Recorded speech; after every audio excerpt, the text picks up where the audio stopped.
There's a difference between liking your body and loving your body. Oh, say things. Go.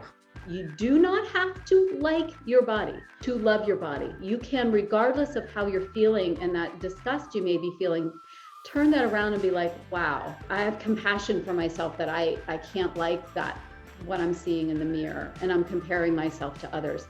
Right. It's about still showing up with the love and not beating ourselves up because we don't like what we see in the mirror.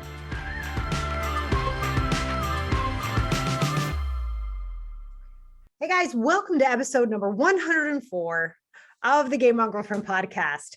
So if you followed me for a while, you know that I really honor, treasure, and just absolutely value our health, right? This is something that really matters to me. And as a young girl, I watched pretty severe obesity run in my own family. I really watched women struggle constantly with buckets of ice cream in front of them or constant access to peanut M&Ms and chips and all of the parties and barbecues and things that would just be the way life was. But then there was always sort of this undercurrent of body hate, right? This undercurrent of what diet can we try now? This undercurrent of what is wrong with us? So we're always overweight. This really kind of love-hate relationship with both our bodies and with food. And it's created obviously a lifelong study for me. I really want to understand, one, how this happened. I think we sort of know. It's not like it's rocket science, but for each one of us struggling through it, it can really be confusing and it's a struggle. So in today's podcast, you guys, so I totally stalked this amazing woman. Her name is Marla Mervis-Hartmann. And several years ago, I was like, I need more friends in LA. I want awesome friends in LA. And at the time, Marla was living in LA and I found her on Meetup and I basically stalked her until she became my friend. So just so that background's clear, people, I was really wanting to establish more of a friendship and more of a network in LA. She's one of the very first people I reached out to. And I think after today's podcast episode, you'll understand why. She's very warm. She's very down to earth. She's very centered and she's very knowledgeable about specifically our relationship to food and our relationship to our bodies. And in fact, the name of her company is Love Your Body, Love Yourself. Right? I mean, come on, can we get at it any more than that? So Marla was the leading body expert and Reiki Master at Journey Malibu, which is both a drug and rehabilitation center. She's really expanded her knowledge and understanding of how all of the different sensory issues in our body work together. She's dealt with postpartum. She's a Reiki Master. She understands massage and sexual wellness, right? As really helping people understand their core and those muscles and how to keep them strong and how to keep them healthy and how that affects the rest of our bodies. And right now, really cool fun fact about Marla, she now lives in Maui with her husband and her son. I don't know about you, but I'm thinking maybe a trip to Maui soon. After you watch this, you're gonna be like, yes, let's all go to Maui and visit Marla. She's like that cool. But you're gonna have a great time listening into this. And as you listen to her approach, it's a little bit gentle.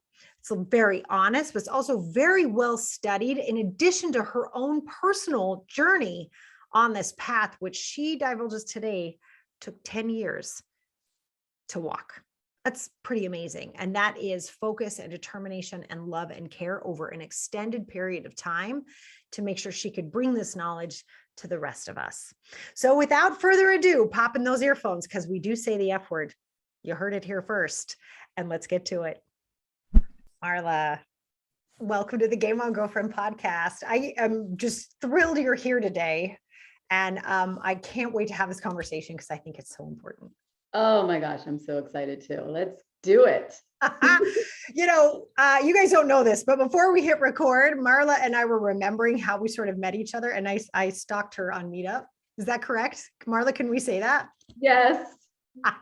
That's so funny. I love it. That's your idea of it. For me, it's like, wow, what a great coach and what a great way of like showing people like how to reach out, like how to expand and like kind of stalk and cold call people, but from just like, but not from that way, from like this, like, wow, I'm really interested in you. Like that really made an imprint on me because here we are now. It's true. No. And I mean, it's just like such a testament to who you are, Sarah, and how you reach people and how you coach and how you do all of that. I love it. It's so the epitome of Sarah. Oh gosh. Well, wow. That's a really nice thing for you to say. I was remember you guys when I was stalking Marla. For those of you who've heard my story about nudges, about my stepmother and planning that event in LA, at the time, Marla was living in LA, and I reached out to her because of that event. I was like, I really love what you're doing, and I want to hear more about how LA is and what's happening. And now you live in Hawaii, which is so cool. Like, what is that like? It's like this ethereal dream I have to be able to live in Hawaii. It's really special. It's so beautiful here, and you don't ever stop appreciating it. I've been here for a year, but I've seen so many people around me that are like, no way. I'm like, are you visiting? Like, no, I've lived here. And they're like, oh, But it feels like the first time. That is so cool. That's actually really cool. Gosh, well, I'm going to figure out a way. Maybe, you know what, Marla, maybe we're just going to have to figure out how we hold a retreat in maybe Hawaii. yes. Maybe that's what we're going to have to figure out. I'm just saying. But I think it's a great idea. Stay tuned, right. everyone. So we'll save that. But in the meantime, I'm so excited to be talking to you, especially this time of year. This is the time that people are about to attempt to starve themselves or do crazy crash diets that include cheat days that are like 5,000 calories, like just the madness, living at the gym, hurting themselves, straining muscles, beating themselves up. This is the time of year where all that fun happens. And I think what you provide specifically, Marla, is like this beautiful breath of fresh air and honesty and like groundedness around our bodies and how we treat them and how we talk to ourselves about them. And if you're so willing, I would love for you to just sort of share with the listeners and watchers what your journey's been like. Like, how did you choose focusing on healing our bodies and loving our bodies, especially when it comes to our relationship with food? So what you just said about this time of year and what people are doing around this time of year, that was my life. Right. I was restricting, I was over exercising, I was dieting, I was binging, I was obsessing about my body. I was constantly concerned about what I looked like. I wasn't fully present because as I'm having a conversation with you at a party, I'm thinking about the brownies behind you. Yes. I was using food as a way to not really show up fully in my life because I was more concerned about what I looked like. Right. It was like this fear of, there was for a while I was acting, right? So it's like I wouldn't go to an audition because I was too fat.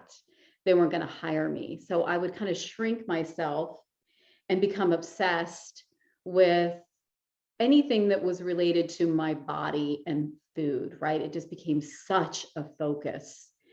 And it's not like I wasn't born. I was born with a body that was healthy and strong and thin.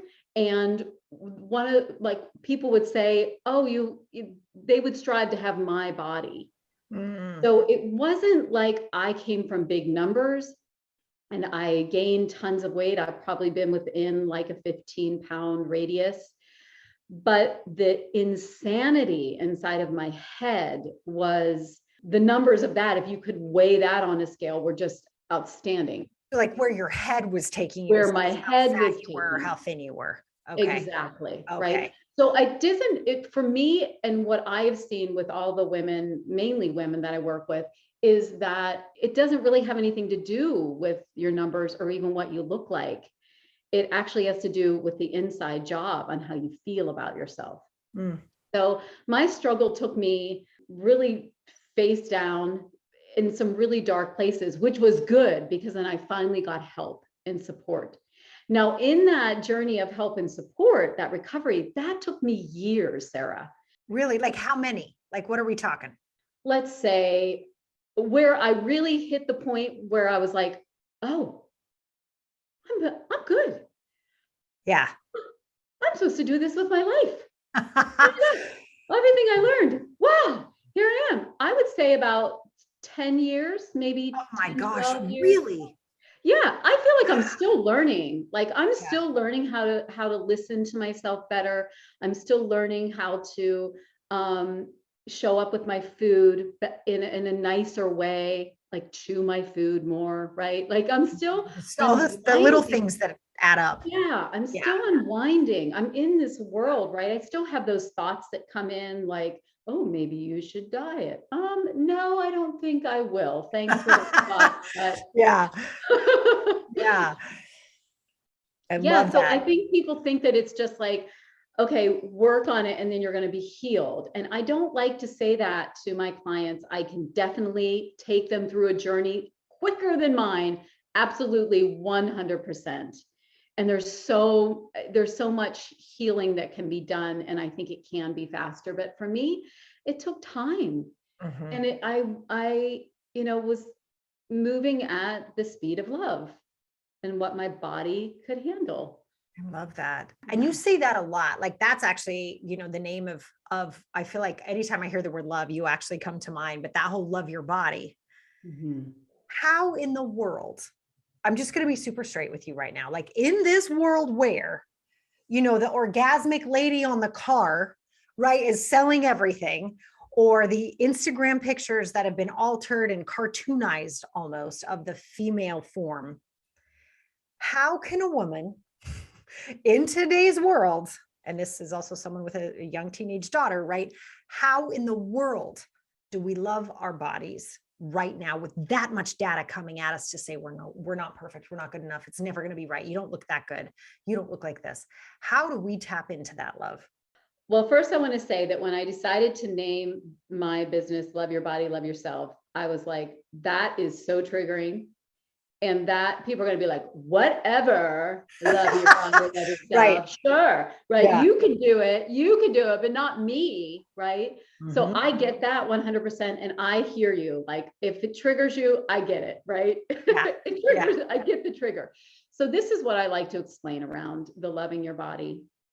There's a difference between liking your body and loving your body. So we're going to talk about that. I want you to think about that. You do not have to like your body, okay, to love your body. You can look in the mirror and be like, oh my God, oh, I cannot, today I feel disgusting. I don't like what I look like. That is just, oh, I'm eating too much, like, oh, just feeling disgusted. But you can love yourself. You can love your body. You can, regardless of how you're feeling and that disgust you may be feeling, turn that around and be like, wow, I have compassion for myself that I can't like that, what I'm seeing in the mirror, and I'm comparing myself to others. How can I still show up with love? I can listen. I can stop beating myself up. I can stop shaming myself. I can lean into support to help me to like myself more. Mhm. So it's about still showing up with the love and not beating ourselves up because we don't like what we see in the mirror. Okay, so it's holding both of those and being honest about it too, right? Because I feel like if you have that thought, or I know I've had those thoughts, like, what the hell were you smoking last night, woman?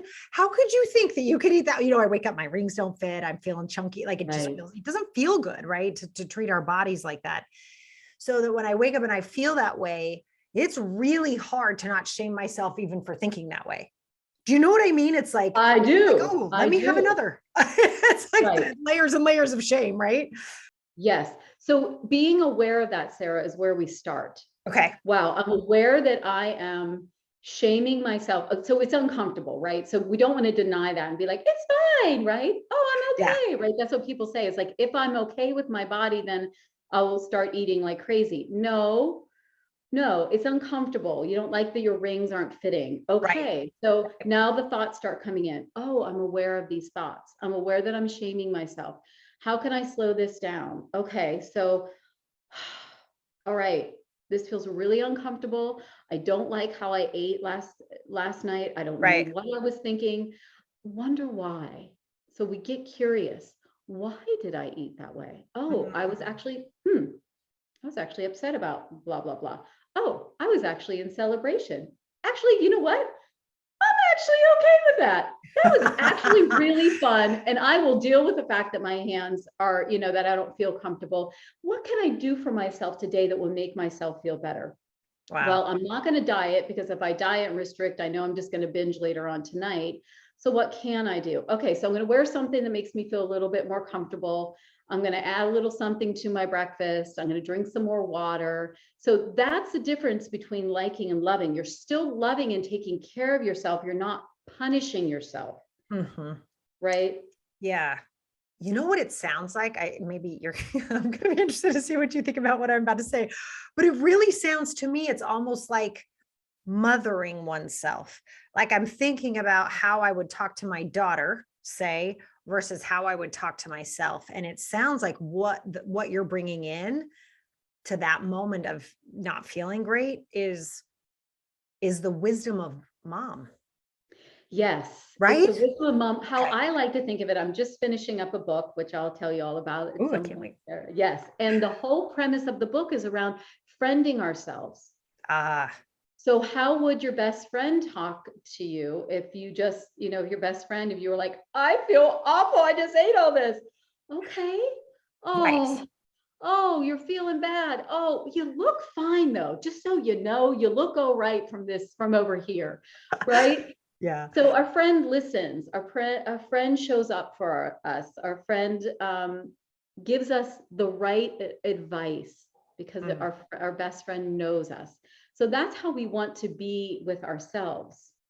We want to have this friending, mothering quality with ourselves, okay. which I love isn't that. easy to do. And I get that, right? So it's like a slow burn, right? It's a slow burn of learning, which is why it's taken me a while to heal, like deeply heal from this. I mean, what we can say to ourselves is pretty vicious. Oof. Like if we were to actually like have that display on a wall while we're saying it, people would be, it's like, oh, I just said that to myself, but we don't, it happens so fast. We don't even hear it. Yes, it happens so fast. It is something that is happening. Like we've trained ourselves to talk to ourselves like that. So many people don't even think they have any control over it. And you Mm, do have control over it. And that's an important thing to realize is that those thoughts that you're saying to yourself, if you slow down and you're aware of them, you can start dissecting them. Is that true?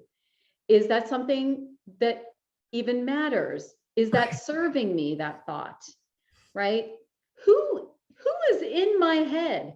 That's not even me. That's something my dad said 10 years ago. Well, get that out. mhm. Right? So as we slow down and we listen, we can get to understand a little bit more if that thought is even worthy of our attention. Right. I love that. I love that idea. Like, is that thought even worthy of our attention?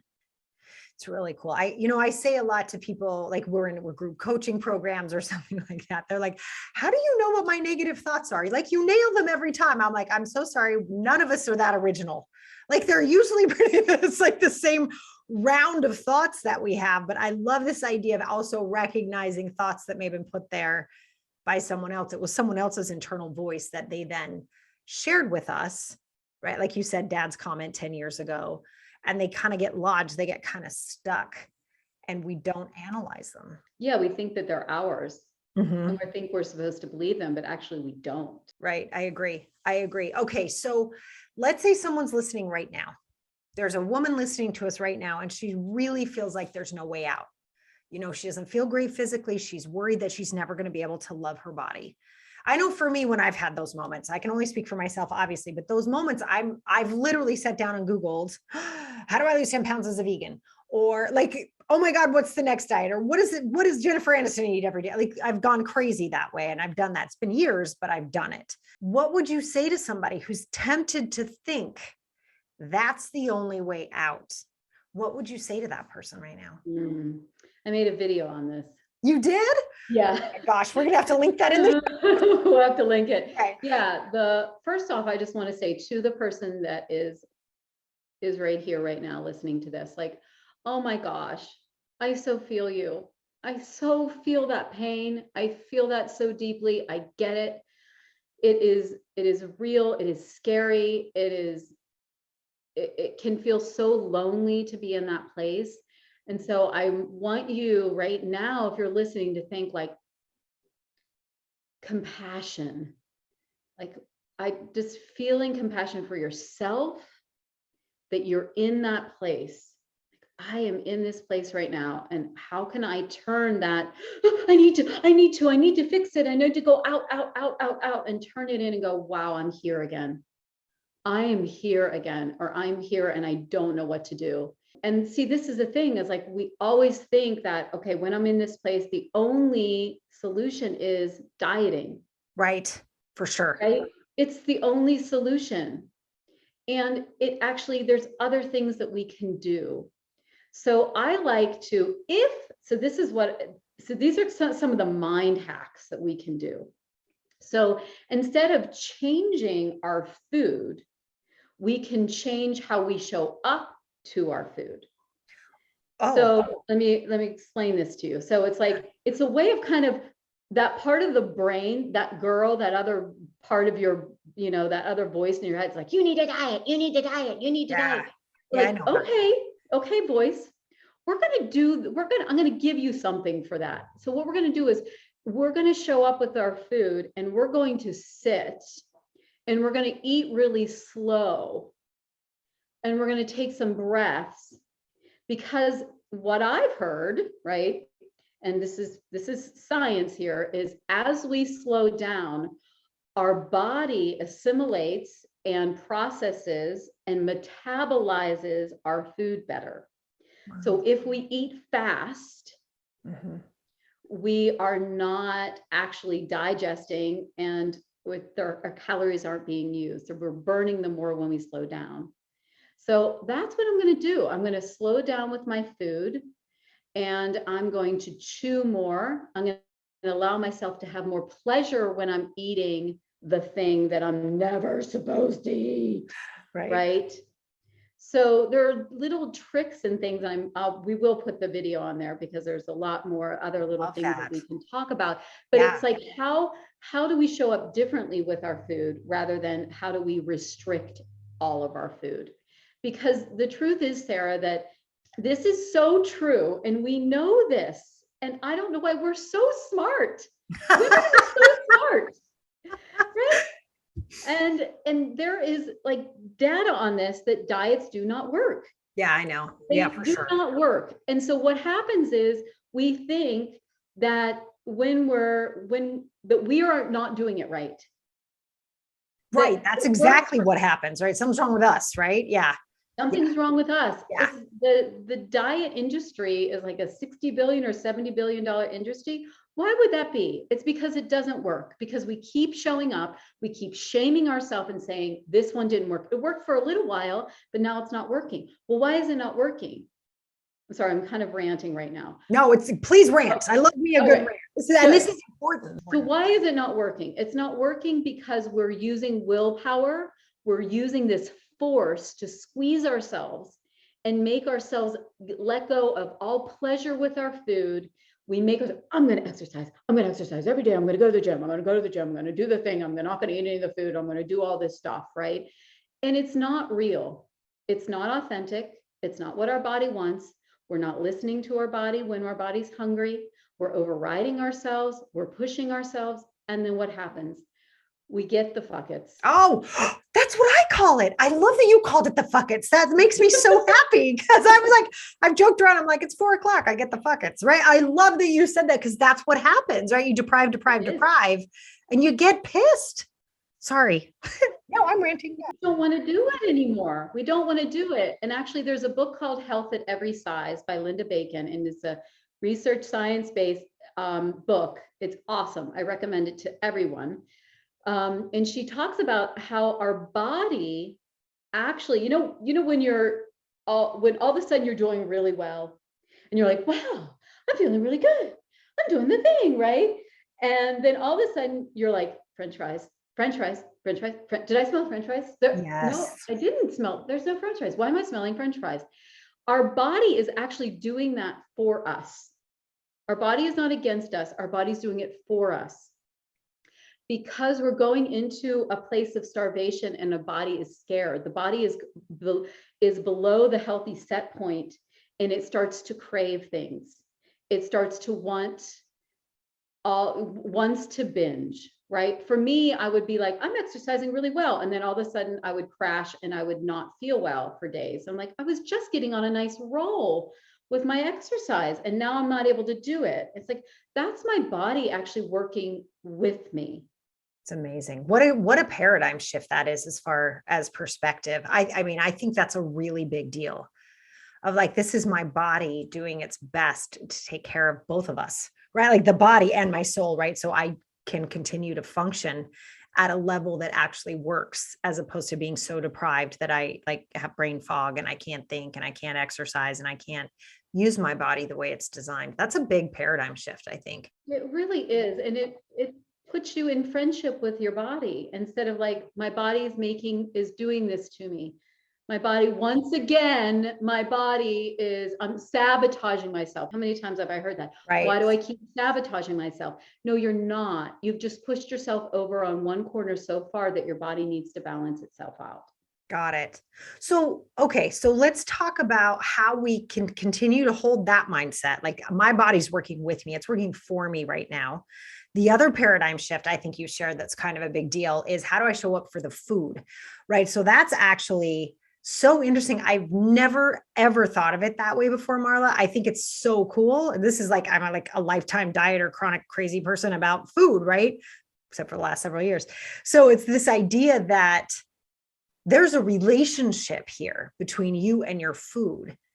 And if you don't show up for it, it can't show up for you. I think that's just a massive shift. Food is neutral. Food is here for nourishment. Food is here for entertainment. There's a misunderstanding around emotional eating. Oh, say things. Go. So emotional eating gets this really bad rap. So emotional eating is not good when we are using eating to not deal with our life, and all of our coping mechanisms is eat. However, there are times where we're stressed out, we're ungrounded, and we're thinking, I just need a hoagie, right? Then I'll feel better. Yeah. Right? But what does the food do? It actually does ground us. Mm. It actually does calm us. There are times that when I'm like, oh my gosh, why am I eating this chocolate? I'm like, because my husband just ticked me off. And I'm aware of it. And I'm so sure. And I'm like, I'm eating it anyways. Right? I can get that. Right. But it also, I mean, food also has a physiological effect on us, right? Like that's my point. Drug, right? Right. Yeah. We have to allow food to show up the way it is allowed to show up. And it is a relationship, Sarah.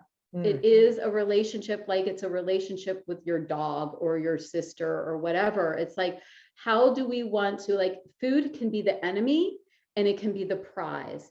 And how can it be our friend? How can it be like, okay, I want to sit down to this meal without hyperventilating.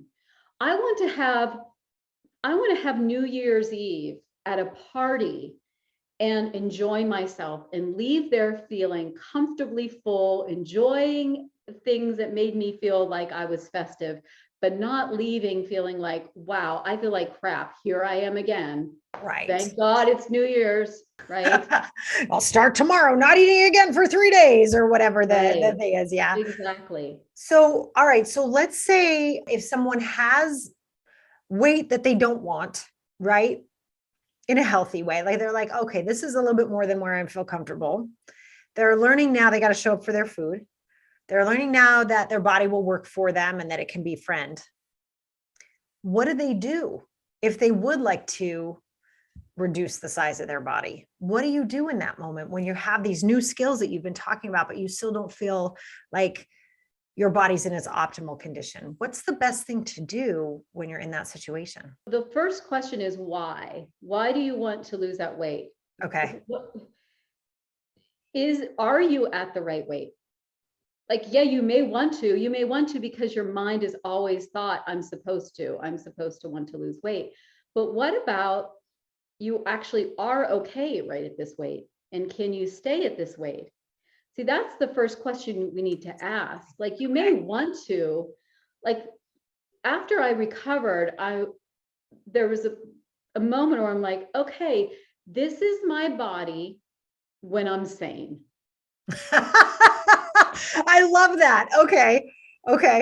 When my head's on straight. When my head's on straight. So I was starting to feel really good, Sarah. So this is really funny. I was starting to feel really good and I was eating when I wanted, how I wanted. I was feeling really great.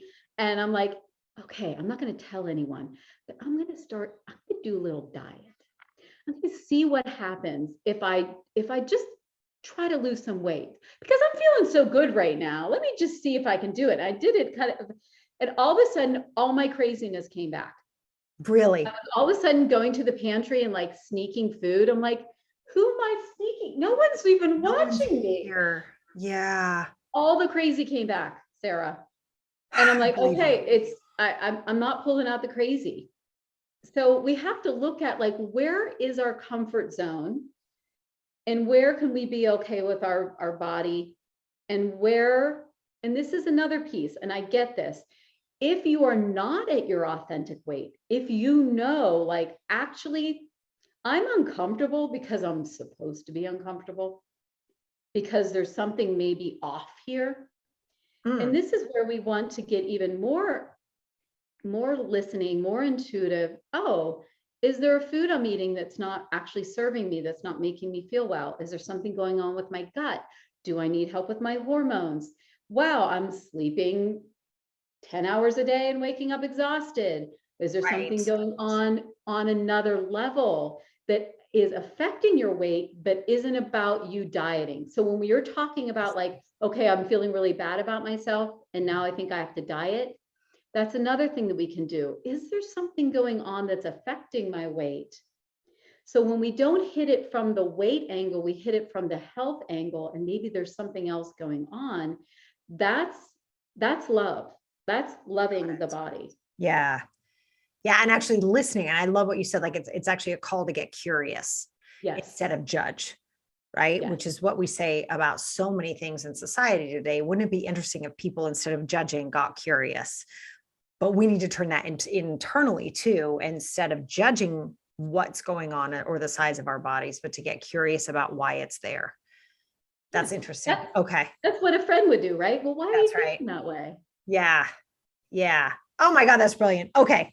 Oh my God. Well, Marla, we could talk for about 352 hours, I think. That's like my line late, 352. I don't know where it came from, but I feel like we could talk for a long time together.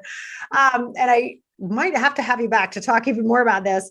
But as we wrap up today, I believe you have like a free gift for some of our listeners. Is that true? Yes, it is very true. Tell us all about it. It's called, it's my body love meditation. Oh, awesome. So I love doing guided meditations. I'm a Reiki Master. I infuse all of my work with Reiki and healing energy. And in this meditation, I guide you through love from the inside out. So being able to sit and feel not love externally from the approval, from the attention we're getting from the outside, but really taking a moment with ourselves to cultivate that love from the inside out with our body. Not what it looks like, but literally our body and our connection to that. So I'd love for you all to check it out and let me know how it worked for you. Oh, I love that. I love that. All right, you guys, we will have the link to that below this video or in the show notes if you're listening on the audio version. You guys, this has just been awesome. I really hope you take advantage of what Marla's dishing out here. We'll also link to the video she mentioned as well, and her social media links are down below. All right, you guys. This has been awesome. Marla, thank you so, so much for coming on today. I so appreciate you. I appreciate your mission.